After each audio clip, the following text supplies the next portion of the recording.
Bon, bah du coup pour aujourd'hui on va attaquer la culasse, enfin les culasses. Moi je vais t'en montrer une, mais je vais faire les deux. Donc je vais faire les culasses, pourquoi? Parce que c'est simple. Enfin c'est, tu mets les joints de culasse, tu remets les culasses et puis Terminé, terminé, bonsoir. quoi. Donc voilà. Parce qu'après moi va falloir que j'étudie au niveau des joints, parce que tu sais dans la pochette de joints là, j'ai une pochette de joints complète. T'as plein de petits joints toriques et faut retrouver après où ils vont. Donc là, pour l'instant, normalement, j'en ai pas. Mais c'est après, par contre, surtout quand tu attaques le bas, la distrib, là, t'as plein de petits joints toriques à la con et faut pas oublier de les mettre. Donc les culasses, elles sont là, elles ont été passées au resurfaçage. De toute façon, c'est simple, tu le vois, hein, tu peux pas avoir un résultat propre comme ça par toi-même sans resurfaçage, c'est pas possible. Donc du coup on va remettre, ouais je vais remettre cette culasse là, ça me paraît bien. Ou peut-être celle-ci avec les, vu qu'il n'y a pas de support, ça sera peut-être plus simple. Donc ouais je vais remettre celle-ci. Donc déjà la première étape c'est de te mettre au point mort haut, enfin au TDC sur le cylindre 1. Voilà. Parce que ça c'est la position de calage. Donc tu te mets au PMH sur le cylindre 1, donc le PMH c'est ça en fait, hein. C'est le PMH d'un cylindre, c'est ce qu'on appelle aussi le TDC en anglais, le Top Dead Center, ou le point mort haut en français. C'est en gros quand tu as un piston qui est à son point plus haut. Il peut pas être plus haut, voilà, il est là. Donc là, pour le coup, la position de calage de ce moteur là, c'est ça. C'est le TDC sur le cylindre 1. Ensuite, tu vas prendre tes beaux joints de culasse. Là bon moi je vais juste prendre celui-là. Je vais aussi te montrer juste avant, parce que bon là du coup ouais, avant que j'oublie aussi, j'ai nettoyé du coup les culasses parce que ça faisait un mois peut-être qu'elles étaient dans le garage, donc je les ai nettoyées quand même. Là c'est pareil, les plans de joint je les ai nettoyés, donc ça on est bon. Et là du coup ouais, je suis parti sur des vis ARP. Alors tu vas me dire pourquoi tu pars sur de l'ARP? Parce que tu comptes pas faire de montée en puissance. C'est débile de mettre des ARP. Bah tout simplement parce que j'ai trouvé un mec sur Facebook qui en vendait. Et en fait ça me coûtait le même prix, voire moins cher, que d'acheter des vis d'origine. Alors normalement tu peux réutiliser, hein, tu vois, c'est comme les vis de Villebroquin, les vis de Biel. Tu peux les réutiliser, les vis de culasse. Je suis vraiment... Déjà tu vois, réutiliser des vis qui ont été serrées angulaires, ça me plaît pas. Mais alors des vis de culasse encore moins. Donc dans tous les cas j'en aurais racheté des neuves. Pareil t'as un contrôle à faire, mais dans tous les cas j'en aurais racheté des neuves. Et bah, en fait le gars vendait ses ARP le prix de vis d'origine. Bah donc du coup je suis parti sur des ARP. Là je les ai reçus, c'était scellé, hein. Là, évidemment je les ai ouverts avant, mais non elles étaient scellées, donc elles ont jamais été utilisées ces vis ARP. Donc voilà, donc là après t'as tout le bordel, machin. T'as les petits autocollants, t'as notamment la notice sur comment utiliser ça. Bon moi ce que je retiens, tu vois, j'ai lu comme ça, mais ce que je retiens c'est qu'ils nous disent du coup d'installer ça et de serrer ça au couple. Tu vois, où est-ce qu'ils disent ça? Où est-ce qu'ils disent ça? Tu vois, tu dois suivre ce que le fabricant recommande pour la... Ah, quoique, non, attends, non. Ah non, donc, ouais, ok, donc, faut être... ok, donc, ils font 3 serrages à 60 foot-pounds. Ça me paraît élevé. Mais... Je revérifierai entre deux. Mais voilà, en tout cas, pour le début, ce que je vais faire, c'est que je vais mettre les vis. Je vais mettre les vis, je vais les graisser en huile moteur juste avant. En gros ce que je vais faire, tu vois, c'est que... Ouais, donc ça va comme ça. Donc là ici moi je vais mettre de l'huile moteur, parce que de toute façon clairement j'aurai pas assez de lubrifiant pour tout faire. Lubrifiant je vais le mettre sur cette partie là, tu vois. Et en fait cette partie là ensuite tu viens mettre la rondelle. T'as des rondelles ici. Hop, ça c'est les écrous, tu as des rondelles, donc tu viens mettre une rondelle, un écrou et tu serres. Donc voilà, ce que je vais faire c'est que je vais déjà commencer à monter ça. Donc ça je vais serrer à la main. Je vais les serrer à la main, une moteur là-dessus et voilà. Bah, de toute façon je vais te montrer pour la première si je retrouve. Ouais, mon huile moteur elle est là. Donc tu vois. Bon, jusque-là, t'as rien de fou, hein. Enfin, je veux dire, huile et infiletage, il n'y a rien de fou en soi. Et donc, j'avais dit, ouais, je fais cette culasse-là, parce que celle-là, je vais pas être emmerdé avec tout ça. Ok. Donc après, ben, tout simplement. Moi, je trouve ça bizarre, tiens. Ah, il y a beaucoup de jeux, je trouve. Attends, tu te fous de ma gueule, c'est tout? Non, c'est pas possible, ça. Non, non, je vais pas serrer à la main, je vais le serrer... Je vais le serrer au cliquet, parce que... ouais. De toute façon, il y a des empreintes. Là, c'est pas pour rien. Non, parce que là, t'as vu comment il bouge? Jamais de la vie. Jamais de la vie, je remonte ça comme ça. Ils sont fous. Ok. Par contre, pour pas me faire baiser, je vais prendre un petit cliquet. Déjà là, ça sert déjà un peu mieux, bah ouais. Par contre, je trouve que ouais, ça va un peu loin. Là. Je vais la ressortir, voir ce que ça donne si... Ce que j'espère juste, c'est que je suis pas en train... Parce que le problème, c'est que l'aluminium, ben, tu peux facilement passer à travers, en fait. Enfin... Faut juste vérifier que je suis pas en train de passer à travers tout. Non, c'est bon. Parce que sinon, j'aurais des dépôts d'aluminium, là, j'ai que dalle. Donc, hop. Je la regresse et je la renvoie là-dedans.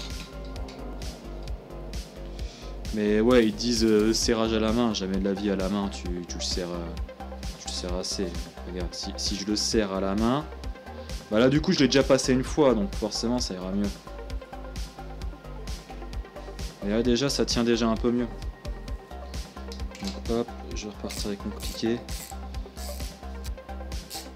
Ouais, là je vais pas serrer plus, pour moi elles sont bonnes. Parce que après ça va me les faire dépasser, ouais ça devrait le faire là. Ok, bon bah je vais aller monter le reste.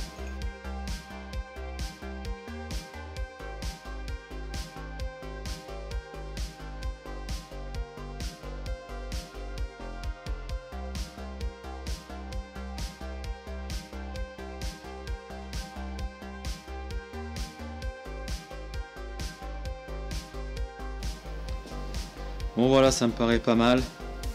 Ça fait un peu flipper quand même, hein, mais bon. Donc voilà. Bah maintenant je vais redégraisser. Redégraisser mon plan de joint. Voilà. Un joint de culasse. Là aussi, fais gaffe, les joints de culasse, t'as plusieurs... Bah, de toute façon, c'est simple, hein. Tu peux pas mettre un joint de culasse sur un phase 2. Un bloc phase 2, tu peux pas lui mettre des joints de culasse de phase 1 et phase 3. Enfin, les trois phases ont des joints de culasse différents. Donc, je le trouve hyper réducteur, lui, mais... Allez. Voilà. Je vais regarder s'il est aussi... Tchouk. Attends, parce que ma culasse, elle est comme ça. Donc elle va être montée comme ça. Si je me plante pas. Ouais, c'est ça. Parce que là... Non, attends. Ouais, non, si elle va être montée comme ça, parce que la distrib, elle est là. Ok.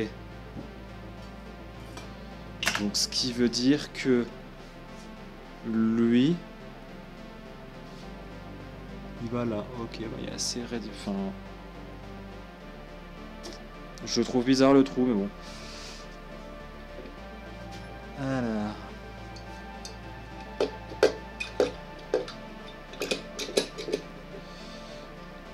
Où est-ce que ça coince? C'est quoi ce bordel? À tous les coups. Ça, c'est un guide que l'usineur, il a dû me... Ah putain. Ça, c'est un guide que l'usineur, il a dû me sortir. Et il me l'a pas remis au bon endroit. Soit ça... Parce que, attends, si tu réfléchis... Bah ouais, non, il me l'a remis sur la mauvaise culasse. Parce que, regarde, si tu réfléchis... Là... Attends, ouais, c'est ça, attends. Ouh, c'est quoi ce bordel? Parce que là, j'ai mes goujons. Donc ici... Non, attends. C'est quoi ce bordel? Je vais mettre les vis de culasse sur celui-là. Et je vais mettre le joint, ça me permettra de mieux voir. Bon, du coup, j'ai remonté j'ai fait la même chose de l'autre côté. Et en gros, j'ai regardé et tout. Et en fait, non, c'est bien ça, il est sur la culasse et en fait, il doit pas y être. J'ai comparé avec les upblocks que j'ai. Les upblocks, les deux autres, ils sont pareils que celui-là. C'est-à-dire qu'ils ont leurs deux guides ici aussi. Tu vois, ils ont deux guides côté bloc et c'est tout. Et en fait, par contre, il y en a un, le guide il manquait. Et en fait, à tous les coups, ça devait être le moteur. Ça devait être le moteur qui avait cette culasse-là. Donc du coup, ça fait une demi-heure que je m'emmerde à ressortir. À ressortir ça. Et bon, j'ai enfin réussi. J'ai enfin réussi à sortir cette merde. Mais ouais, bah ouais, c'est bien pris dedans, quoi. Bon, ça me fait un peu chier parce que je m'étais emmerdé à payer un gars et tout pour avoir la culasse nickel. Et bah voilà le résultat, quoi. Ça m'emmerde, mais bon, enfin, tant pis, hein. Bon, en fait, du coup, la technique, c'est simple, c'est que bah, j'ai troué ce magnifique torchon L'Oréal, parce que vous ne valez rien. Et donc, du coup, je l'ai juste pour avoir la dimension, tu vois, du bazar, là. Et après, par-dessus, je suis venu avec une pince multiprise, et puis tu sers de toutes tes forces et tu fais tourner, quoi. En fait, de toute façon, lui, tu fais tourner, tu essaies de débloquer, puis après, une fois qu'il est débloqué, après, tu essaies de petit à petit de bouger, de le lever, jusqu'à ce qu'il vienne complètement. Donc voilà, j'ai renettoyé et bah, cette fois-ci, normalement, ça devrait passer. Hop.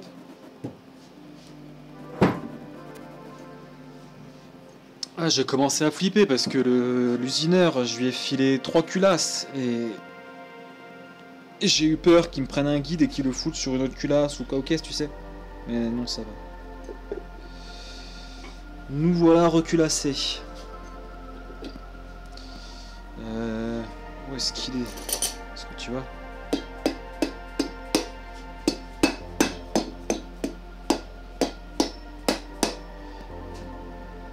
Elle tombe pas pique.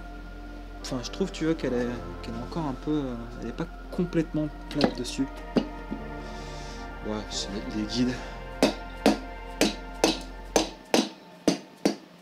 De toute façon... T'inquiète qu'en serrant, ça va venir.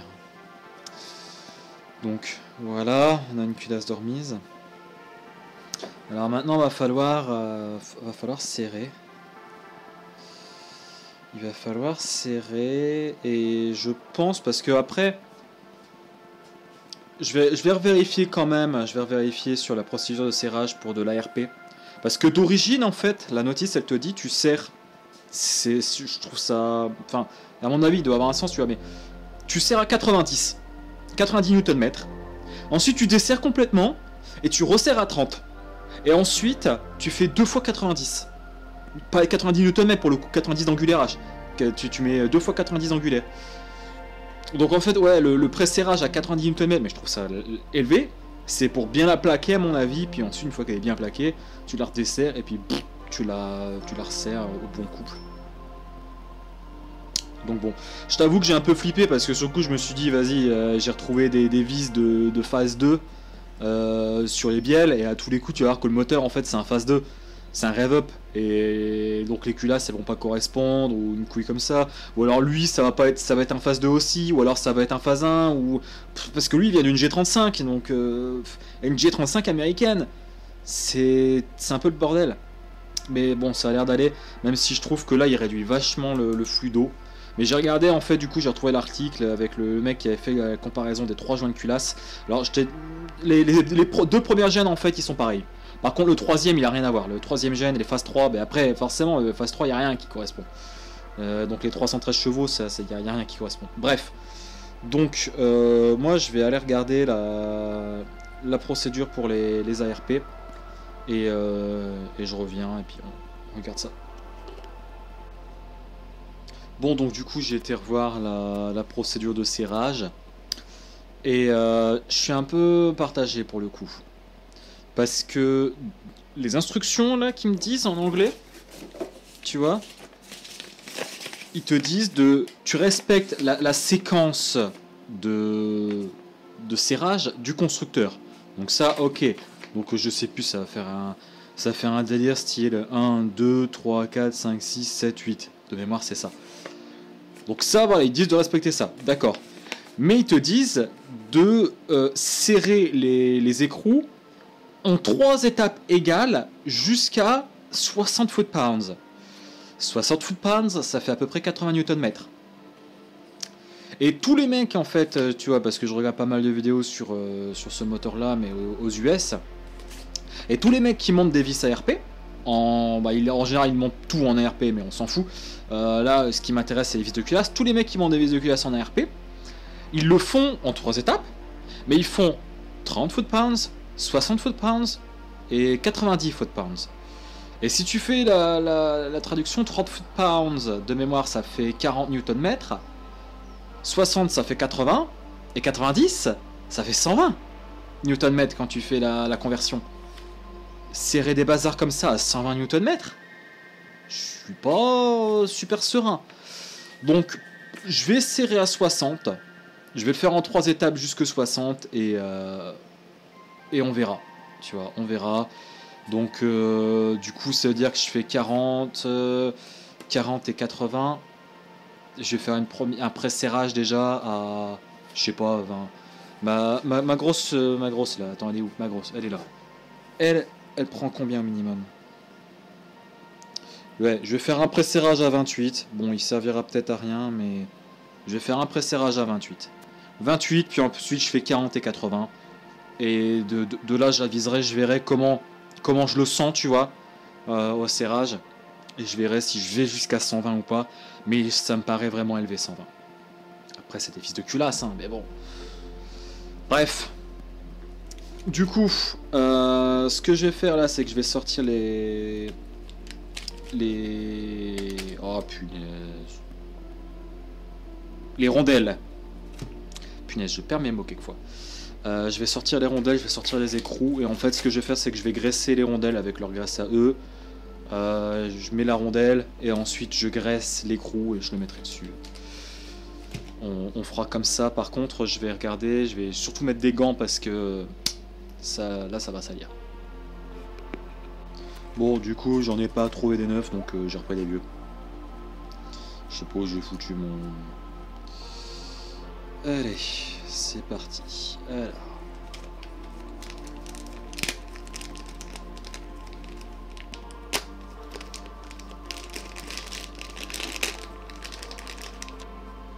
déjà pré-graissé, j'ai l'impression. Bon, après, tu vois, faut pas que je fasse le con parce que la graisse ARP, j'en ai qu'un seul paquet. Donc là, si tu veux, je vais surtout graisser, je vais graisser qu'un seul côté. Parce que l'autre côté, bah, il va recevoir l'écrou. Et puis alors là, ouais, c'est ce que je craignais. Pour aller foutre là-dedans, bon courage. Elles sont pratiques ces petites pincettes. Donc bon, bref, après de toute façon je vais te faire un timelapse, t'as pas forcément besoin de voir les 8 du coup, si on est logique. Surtout que tu vas me pouvoir galérer comme ça pour les 8. Voilà, donc comme ça les vis elles sont mises, les 8. Pas les vis, les rondelles. Et là du coup on peut attaquer ça. Là je vais être un peu plus généreux. Parce que là en termes de graisse, il faut être généreux sur ce truc là. S'il veut bien venir.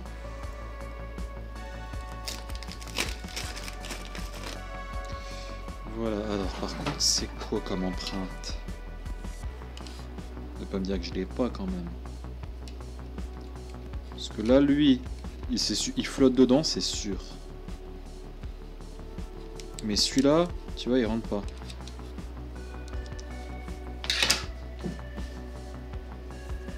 Là, tu vas voir que je vais même pas avoir la bonne clé. Bah non, normal que tu vas pas avoir la bonne clé, c'est des vis ARP. Donc c'est américain. Donc c'est un pas américain. Ouais, là, jamais de la vie tu sers au couple avec ça. Jamais de la vie. Merde. Donc il va falloir que j'achète un truc un peu américain quoi. Donc du coup c'est bien, je pourrais pas te le montrer. Bon bah je vais au moins les mettre en place. Ça m'emmerde tu vois d'acheter une clé juste pour ça quoi. Bon, je vais au moins pouvoir utiliser celui-là pour pré-serrer, tu vois. Lui il va passer. Mais ouais, faut pas rêver. Jamais de la vie je vais serrer au couple avec... Ouais, à mon avis je vais te faire un petit timelapse parce que bon... Y a pas trop d'intérêt que tu me vois mettre 8 boulons complètement identiques. Enfin 8 écrous.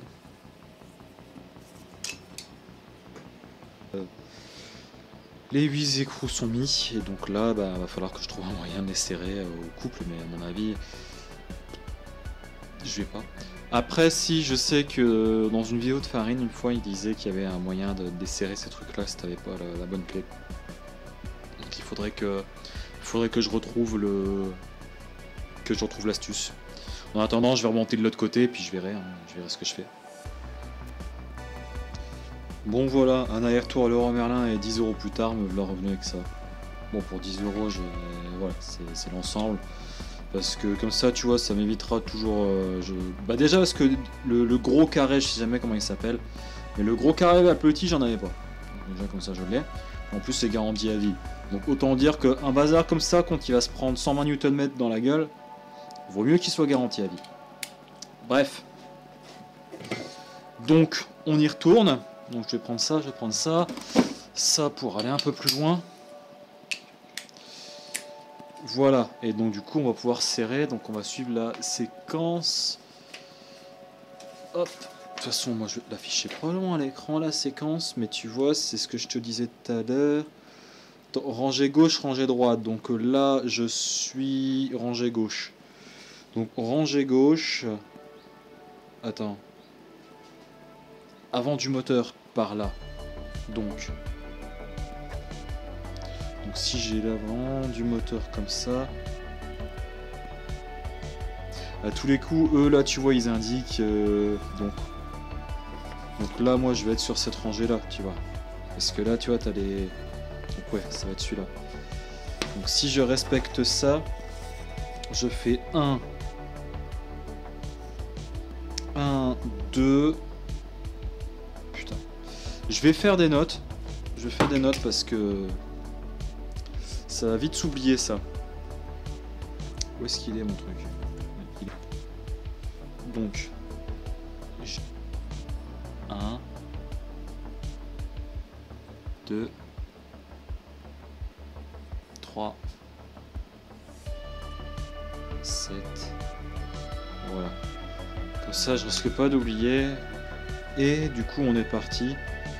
Donc là du coup je l'avais réglé tout à l'heure au plus bas à 28. Voilà, on va serrer tranquillement à 28. Ah, c'est chelou, j'ai limite l'impression de tourner dans le vide en fait.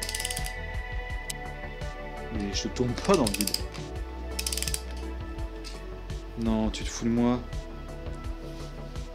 Putain, il me faut une douille longue. Ah l'arnaque. Ah. Putain, il me faut une douille longue. Oh, fait chier. C'est bizarre quand même. C'est vraiment pas ce que j'avais lu. C'est vraiment très bizarre.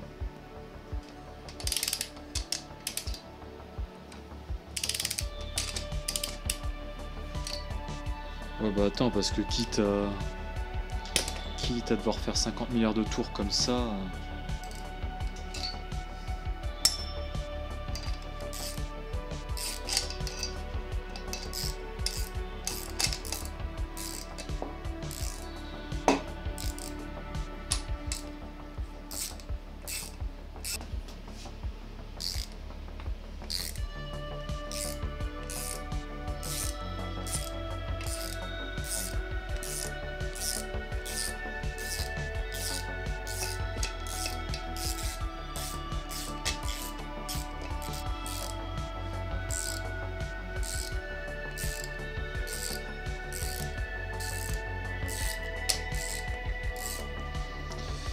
Bon bah voilà, j'essaierai comme j'ai pu, hein, mais ça me paraît bizarre qu'il faille une douille longue pour faire ces trucs-là. Tu vois à quel point elles ressortent les vis? Ça me paraît vraiment bizarre. Donc bon, bah de toute façon, là j'ai pas le choix, hein, ça va être douille longue, ça va être Amazon là pour le coup. Je vois pas où je vais trouver des douilles longues comme ça. Vraiment, je vois pas. Donc bon.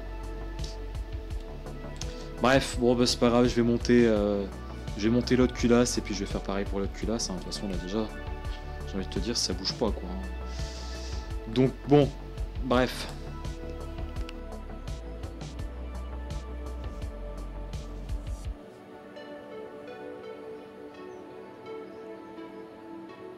Bon bah voilà, c'est tout pour aujourd'hui.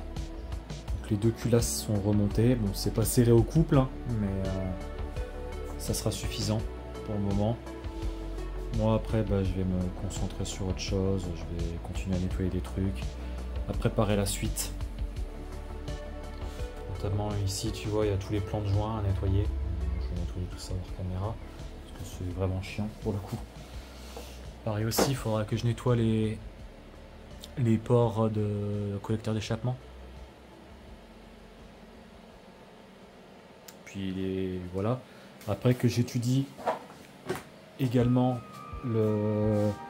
les joints, tu sais, donc là tu as tous les petits joints toriques. Et des joints toriques, ben, dans le kit Victor Heinz, j'en ai 3 milliards. Tu vois, j'en ai tout plein. Donc bon, autant les deux oranges, je sais que ça c'est de la pompe à huile. Donc ça, je sais déjà où ils vont. Mais après, j'ai vraiment plein de joints. Donc bon, après tout ça, je peux retrouver. Je sais que c'est des trucs de contact. Ça, je sais que c'est des trucs de flotte. Ça, je sais que c'est pour le thermostat, mais j'en aurai un autre dans le thermostat que j'ai acheté, donc je vais pas l'utiliser. Ça, il me semble que c'est de la flotte aussi. Ça, c'est pour, de mémoire, c'est pour le boîtier papillon. Ça va au niveau du vilebrequin, mais c'est pris dans de la silicone, c'est un peu de la double. Donc voilà, il m'en manque un autre aussi que j'ai commandé qui doit arriver, mais il va peut-être être en double emploi avec celui-là. Donc je verrai. Tu vois, après bon, c'est joint du plénum, mais l'essentiel c'est surtout tous ces petits joints là. Je vais vraiment pas en oublier un. Le truc, c'est qu'ils ne te filent pas une fiche en te disant tiens, tel joint il va là, tel joint il va là, t'as autant de joints, ou tu sais, t'as autant de joints, c'est un récapitulatif, ils te disent t'as tel joint, tel joint, tel joint, et t'en as un qui va là, ils te donnent les quantités et tout. Non, t'as rien. C'est démerde-toi quoi. Ils te donnent juste à la limite pour le serrage au couple des culasses et l'ordre, mais c'est tout. Bon, mais ça, je t'ai dans le manuel, enfin bref. Mais en tout cas, ça commence enfin à ressembler de nouveau à un moteur.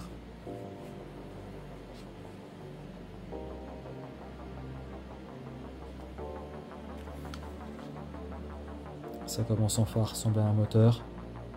Et il est temps parce que ça faisait longtemps qu'il était démonté. Donc ouais. Et là, tu vois, il est vraiment appréciable quand il est comme ça. Parce que là, tu vois vraiment le V, enfin, c'est sympa. Bon, par contre, il faudra m'expliquer, les moteurs japonais, ils ont une passion pour les fibres. Je sais pas pourquoi. Mais ouais. Bon, il est un peu bizarre leur chibre, mais... ouais, ils ont cette passion-là.